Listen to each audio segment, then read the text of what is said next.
होगा कि ये कहा जा रहा है कि 30 सितंबर को ज़ेलेंस्की सरेंडर कर देंगे। पेजर धमाके से पूरे लेबनान में दहशत फैली हुई है, तो पुतिन ने इससे भी बड़ा धमाका, उससे भी बड़ी जंग की तैयारी कर ली है, बड़े धमाके की तैयारी कर ली है। दरअसल आपको बता दें कि पुतिन की करीब 23 लाख की फौज अब यूक्रेन में युद्ध लड़ने जा रही है। पुतिन ने सेना के कमांडर्स को यह ऑर्डर भी जारी किया है कि सेना की संख्या बढ़ाई जाए। रूस की बढ़ी हुई सेना के बाद ये चीन के बाद दुनिया की दूसरी सबसे बड़ी फौज बन जाएगी।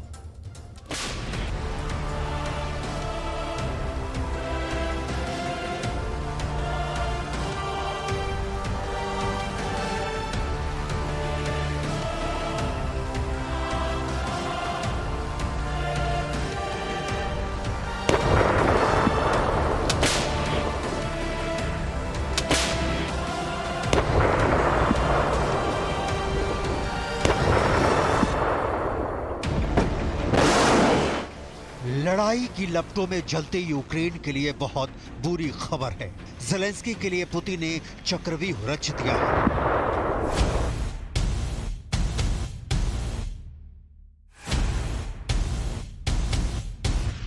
ढाई साल से जारी युद्ध का फैसला अब आने ही वाला है। पुतिन ने सेना को वो हुक्म सुनाया है कि यूक्रेन की फौज कांप गई है।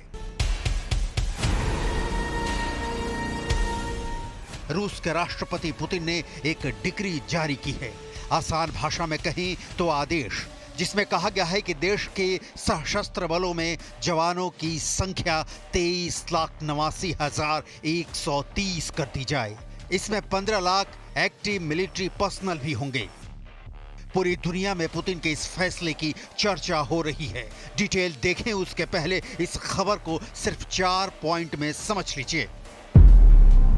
अब लंबा नहीं खिंचेगा रूस यूक्रेन युद्ध। 28 दिसंबर तक रूस यूक्रेन जंग का फैसला पक्का।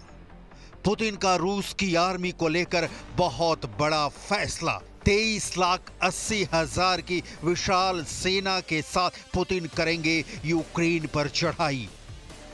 पुतिन बनाने जा रहे हैं चीन के बाद दुनिया की सबसे बड़ी आर्मी। रूस एक बार फिर अपनी सेना में इजाफा करने जा रहा है। CNN की रिपोर्ट के मुताबिक राष्ट्रपति पुतिन ने रूस में सैनिकों की संख्या बढ़ाने का ऑर्डर जारी कर दिया है।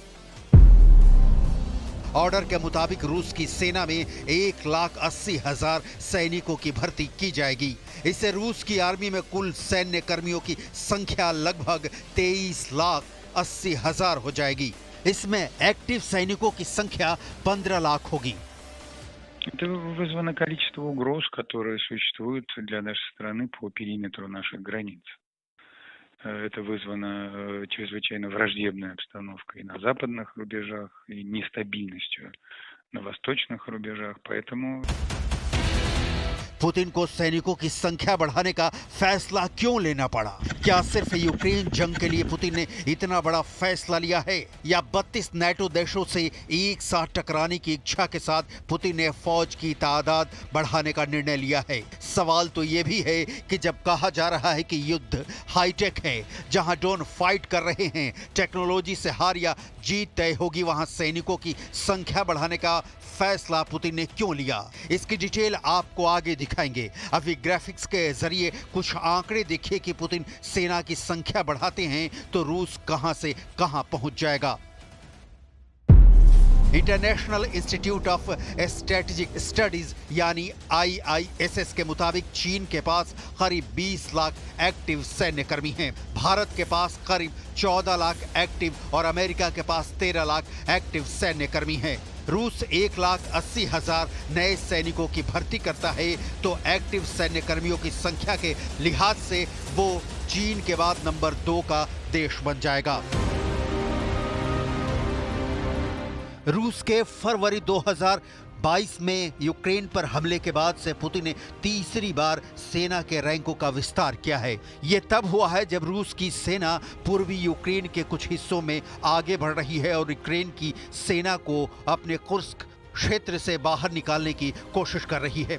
रूस की संसद के निचले सदन की रक्षा समिति के अध्यक्ष आंद्रेई कार्पोलोव के मुताबिक सक्रिय सैनिकों की संख्या में वृद्धि सशस्त्र बलों के आकार को बढ़ाने की योजना का हिस्सा है। रूस के उत्तर पश्चिम में सुरक्षा सुनिश्चित करने के लिए नई सैन्य इकाइयां बनाने की जरूरत है, क्योंकि यहां फिनलैंड के साथ हमारी सीमा लगती है, जो नाटो में शामिल हो गया है।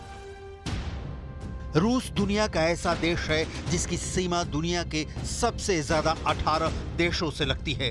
इनमें से केवल 8 ही पूर्व सोवियत संघ का हिस्सा रहे हैं।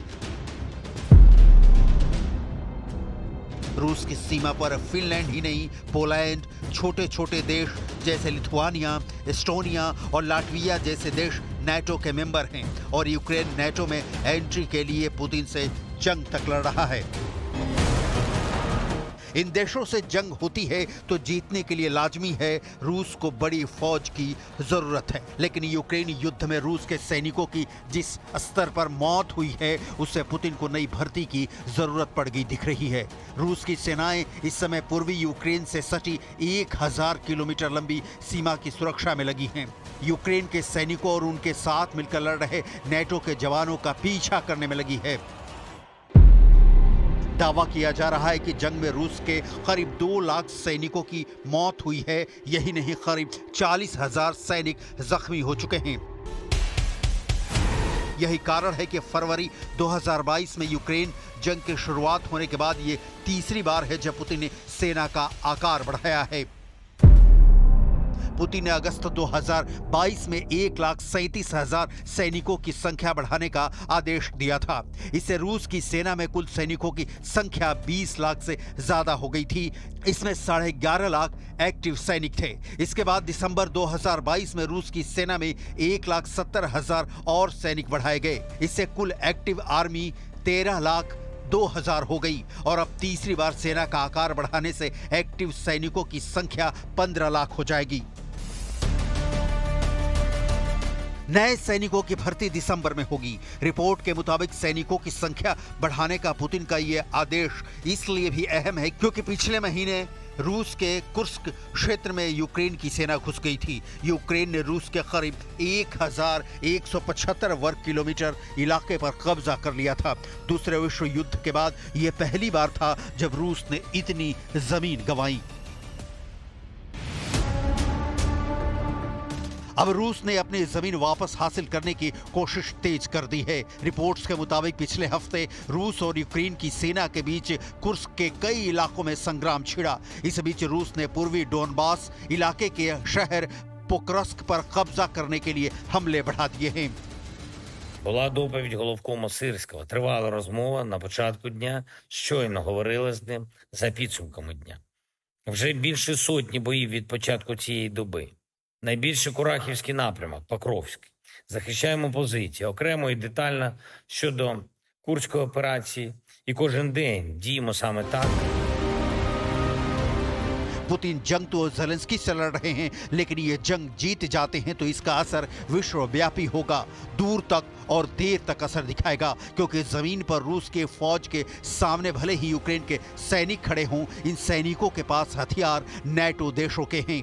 मिसाइलें, anti air defence system, tank, drone सब पश्चिमी देशों से मिले हैं। लिहाजा पुतिन के लिए असली चुनौती ज़ेलेंस्की नहीं, नाटो है, जिसके जंग में हार अमेरिका की हार होगी, पश्चिमी देशों की हार होगी। और जाहिर है ये जंग जीतनी है तो इसके लिए सैनिक चाहिए, इतने कि उनके डिप्लॉयमेंट के वक्त आर्मी जनरल को सोचना नहीं पड़े। पुतिन नए सैनिकों की भर्ती करके यही कर रहे हैं, और इसका नतीजा होगा कि रूस सैनिकों की संख्या में दुनिया में नंबर 2 का देश बन जाएगा। इस वक्त दुनिया में सबसे बड़ी सेना चीन की है, जिसके पास 20,35,000 की एक्टिव आर्मी है। दूसरे नंबर पर भारत है, जिसके पास 14,56,000 एक्टिव आर्मी है। तीसरे नंबर पर अमेरिका है, जिसके पास 13,28,000 की एक्टिव आर्मी है। चौथे नंबर पर रूस है, जिसकी एक्टिव आर्मी है 13,20,000। पांचवें नंबर पर उत्तर कोरिया है, जिसकी एक्टिव आर्मी है 13,20,000। एक्टिव आर्मी के लिहाज से छठा बड़ा देश इस वक्त यूक्रेन है, जिसकी संख्या 9 लाख है। सातवें नंबर पर है पाकिस्तान, जिसके पास 6,54,000 की एक्टिव आर्मी है। आठवां नंबर है ईरान का, जिसके पास 6,54,000 की एक्टिव आर्मी है। एक्टिव आर्मी में 6 लाख सैनिकों के साथ दक्षिण कोरिया नंबर 9 पर है और 10वें स्थान पर है वियतनाम, जिसके पास 6 लाख की एक्टिव आर्मी है। ये आंकड़े जनवरी 2024 के हैं। सैनिक क्षमता किसी भी देश के लिए जंग जीतने की गारंटी नहीं होती, लेकिन इससे जो मनोवैज्ञानिक बढ़त मिलती है उसका जवाब दुश्मन के पास नहीं होता। अब सवाल यह है कि फरवरी 2022 में जब पुतिन ने यूक्रेन के खिलाफ युद्ध छेड़ा, तब भी सैनिकों की भर्ती की जरूरत पड़ी। रूस की युवा शक्ति ने फौज में जाने के लिए तत्परता नहीं दिखाई। यहां तक की तस्वीरें आई कि युवा भर्ती के डर से देश छोड़ने लगे, खुद को जख्मी तक करने लगे। खबर तो यह भी आई कि फौज की कमी पूरा करने के लिए पुतिन ने जेल में कैद अपराधियों तक को मोर्चे पर भेजा। भाड़े के सैनिक भी विदेशों से बुलाए गए। चेचन्या के रमजान कादिरफ की आर्मी को इकट्ठा किया गया। तो पुतिन ने जो नया ऐलान किया है कि 1,80,000 सैनिकों की भर्ती की जाएगी, वो कहां से करेंगे? क्योंकि इन सैनिकों को भले ही बाद में बैरक में भरा जाए, लेकिन अभी तो उन्हें सीधे यूक्रेन के मोर्चे पर ही लगाया जाएगा, जहां जख्मी होने की आशंका है, मारे जाने का डर है।